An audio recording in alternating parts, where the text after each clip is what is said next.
नमस्कार, आदाब, सत श्री अकाल। दोस्तों, स्वागत है आप सबका मेरे यूट्यूब चैनल स्वप्निल जंक्शन पर और मैं आशा करता हूं कि आप सभी स्वस्थ और सुरक्षित होंगे। दोस्तों, पेगासस स्पाईवेयर तो आप सभी को याद ही होगा ना। पेगासस जासूसी कांड को लेकर देश के भीतर किस प्रकार से बवाल हुआ था, किस प्रकार से संसद का मॉनसून सत्र हंगामे की भेंट चढ़ गया था, किस प्रकार से सरकार पर, केंद्र सरकार पर कथित तौर पर ये एलिगेशंस लगाए गए थे कि उन्होंने अनऑथराइज्ड सर्विलांस किया है विपक्षी नेताओं का, पत्रकारों का, वकीलों का, एक्टिविस्ट्स का और साथ ही साथ अपने ही कुछ मंत्रियों का भी उन्होंने फोन टैप और डेटा टैप करने की कोशिश की थी, ऐसा आरोप लगाया गया था। दरअसल कई सारी जो अंतर्राष्ट्रीय मीडिया संगठन है उनके द्वारा भी, देश के भी कुछ जो स्वतंत्र मीडिया संगठन है उनके द्वारा भी, और एक जो मीडिया रिपोर्ट भी सामने आई थी जिसमें यह दावा किया गया था कि भारत के इसमें सैकड़ों लोग शामिल हैं और अंतर्राष्ट्रीय स्तर पर यानी वैश्विक स्तर पर यहां पर हजारों लोग इसमें शामिल हैं जिनके फोन टैप किए गए, डेटा को टैप किया गया, सर्विलांस पर रखा गया। तो यानी आप सीधे तौर पर ये देख सकते हैं कि ये भारत का ही मसला नहीं है, यानी इसमें अंतर्राष्ट्रीय स्तर पर ये जासूसी को लेकर ये बवाल हुआ था और इसमें घेरे में आया था इजरायली सॉफ्टवेयर पेगासस, जिसका निर्माण, जिसे आप कह सकते हैं कि विकसित किया वहां की एक निजी कंपनी ने, एनएसओ ने, और फिर उसके बाद ये पूरा का पूरा हंगामा हुआ। अब इस पूरे मामले को लेकर चूंकि आप जानते हैं कि करीब 2 महीने पहले भारी बवाल हुआ था और लगातार सुप्रीम कोर्ट भी जो याचिकाएं वहां पर दायर की गई थी, जो पिटीशंस वहां पर एक प्रकार से फाइल की गई थी याचिकाकर्ताओं द्वारा, जिसमें यह मांग की गई थी कि इस पूरे मामले को लेकर इन्वेस्टिगेशन की जाए, प्रोब की जाए। तो अब इसको लेकर दरअसल सुप्रीम कोर्ट ने एक बड़ा महत्वपूर्ण आदेश दिया है। सुप्रीम कोर्ट ने यह कहा है अपने फैसले में कि अब इसकी जांच होगी और इसकी जांच के लिए उन्होंने दरअसल एक समिति का भी गठन किया है जिसकी अध्यक्षता पूर्व सेवानिवृत्त जो वहां के न्यायाधीश रहे हैं सुप्रीम कोर्ट के, आरवी रविंद्रन साहब, ये करेंगे। और इनकी मदद के लिए 2 अन्य लोग भी इसमें शामिल हैं जिनके बारे में मैं आपको जल्दी से बताता हूं। देखिए, इसमें एक आईपीएस अधिकारी इसमें शामिल है, पूर्व आईपीएस अधिकारी जिनका नाम है आलोक जोशी, ये इसमें शामिल है। और इसमें शामिल है डॉक्टर संदीप ओबरॉय, जो कि दरअसल international organisation of standardisation, international electrotechnical commission और ज्वाइंट टेक्निकल समिति के उप समिति के अध्यक्ष हैं इस समय। तो ये जो 2 हैं दरअसल इस कमेटी के अन्य सदस्य, ये जस्टिस रविंद्रन की हेल्प के लिए इसमें रखे गए हैं। प्लस इसमें मैं आपको बताना चाहूंगा कि इसमें चूंकि ये बड़ा तकनीकी मामला है तो इसमें कुछ लोगों को और भी अपॉइंट किया गया है, जो कि इस दृष्टि से किया गया है कि दरअसल cyber security, digital forensic network और हार्डवेयर के इसमें विशेषज्ञों की 3 सदस्यीय तकनीकी कमेटी यानी एक्सपर्ट पैनल का भी इसमें गठन किया गया है। टेक्निकल जो एक्सपर्ट्स हैं इनका भी इसमें इनको शामिल किया गया है और जिनके नाम मैं आपको और बता देता हूं, यानी 3 तो ये मेन हो गए और इनके साथ आप कह सकते हैं कि सब जो इनके साथ जो कमेटी इसमें शामिल है, जो सब कमेटी मेंबर्स आप कह सकते हैं, वो है, सबसे पहले जो इसमें है 3 सदस्य, ये है national forensic science university Gandhinagar Gujarat के डीन डॉक्टर नवीन कुमार चौधरी, जो कि दरअसल साइबर सिक्योरिटी और डिजिटल फॉरेंसिक के प्रोफेसर हैं।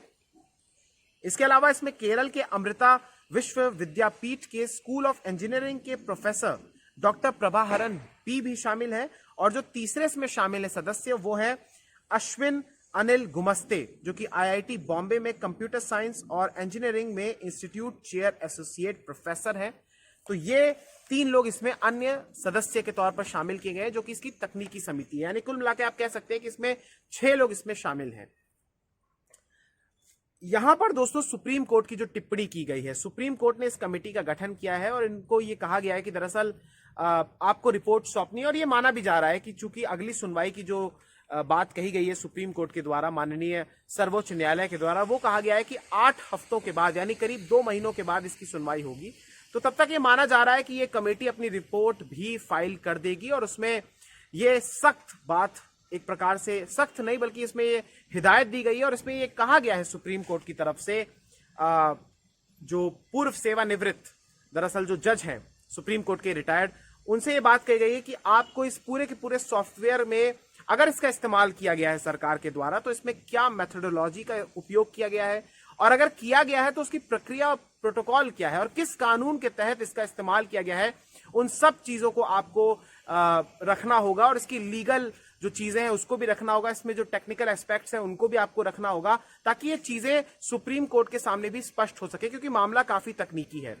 सरकार लगातार डिनायल मोड में रही, सरकार हलफनामे को दाखिल करने से भी मना करती रही। सरकार का कहना था कि दरअसल हम एक्सपर्ट कमेटी के सामने जो गठन करेंगे, हम खुद भी एक गठन करना चाहते हैं। तो इस पर तो सुप्रीम कोर्ट ने हालांकि मना कर दिया था, लेकिन अब सुप्रीम कोर्ट ने एक कमेटी का गठन किया है। हालांकि सरकार का ये रुख था कि अगर हम कोई एक्सपर्ट कमेटी को गठन करते हैं तो फिर उसके सामने हम अपने जो हमारी जो मसले हैं और हमने आखिर क्या हम कहना चाहते हैं, जो राष्ट्रीय सुरक्षा का हवाला देते हुए उन्होंने बात नहीं कही, उसको हम डिस्क्लोज कर सकते हैं वहां पर, लेकिन यहां पर हम सार्वजनिक तौर पर नहीं करेंगे। तो ये सरकार का पक्ष था। इसके अलावा सुप्रीम कोर्ट ने यह टिप्पणी भी की कि दरअसल किसी भी नागरिक का जो राइट टू प्रिवेसी का अधिकार होता है, यानी निजता का जो अधिकार होता है, उसका उल्लंघन अगर कोई करता है तो सुप्रीम कोर्ट मूक दर्शक नहीं बना रह सकता है। अगर कोई इन अधिकारों का अतिक्रमण करता है तो सुप्रीम कोर्ट आगे आएगा इन्हें संरक्षित करने के लिए। बहुत जरूरी बात उन्होंने कही। साथ ही साथ उन्होंने ये भी कहा, सुप्रीम कोर्ट की तरफ से ये बात कही गई कि राजनीतिक बयानबाजी में नहीं फंसना है उन्हें, और बल्कि जो संवैधानिक चीजें हैं और देश में कानून का राज कायम रहे, कानून के दायरे के तहत तमाम चीजें बनी रहें, तो इस चीज को भी मेक श्योर करना ये सुप्रीम कोर्ट का एक प्रकार से जिम्मेदारी है, कर्तव्य है उनका। तो ये मामला अब देखते हैं कि 2 महीनों के बाद जब इसकी सुनवाई होती है तो क्या होता है। लेकिन बहरहाल बात ये जरूरी है कि आखिर अगर ये हुआ है, अगर ये कांड हुआ है, तो ये लोकतंत्र में स्वीकार्य नहीं है।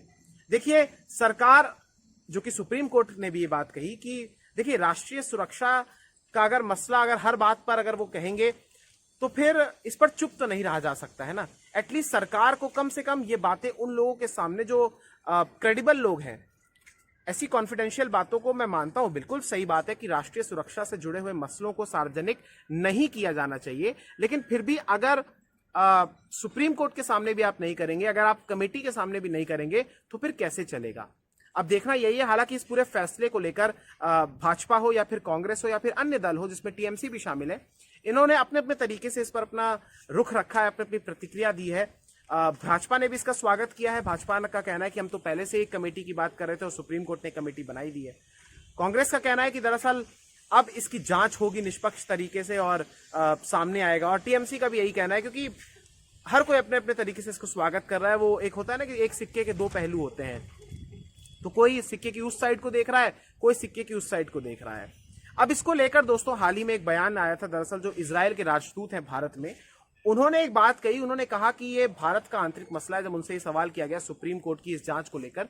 लेकिन उसके बाद उन्होंने ये बात भी कही कि दरअसल जो एनएसओ है वो प्राइवेट कंपनी तो है, लेकिन वो जासूसी का ये जो सॉफ्टवेयर है, ये जो स्पाईवेयर है, माफ कीजिएगा, ये दरअसल बेचती है सरकारी एजेंसियों को ही। यानी ये बात तो स्पष्ट है अगर इजराइल की तरफ से हम बात कहें, और अगर भारत में इसका इस्तेमाल हुआ है तो फिर ये सरकार की तरफ से ही हुआ है, क्योंकि उनका ये कहना है कि वो किसी भी प्राइवेट फर्म को इसको बेचते ही नहीं है। वो अगर बेचते हैं इस पूरे के पूरे स्पाईवेयर को, इसका निर्यात करते हैं, तो फिर सरकारी एजेंसियों को ही करते हैं। अब इस मामले के बाद वाकई में ये चीजें सामने आनी चाहिए कि आखिर अगर हुआ है तो किस कानून के तहत हुआ है, और क्या उसमें प्रक्रिया जो है वो सही तरीके से अपनाई गई है, क्या प्रोटोकॉल्स का पालन किया गया है। अब ये देखना जरूरी होगा।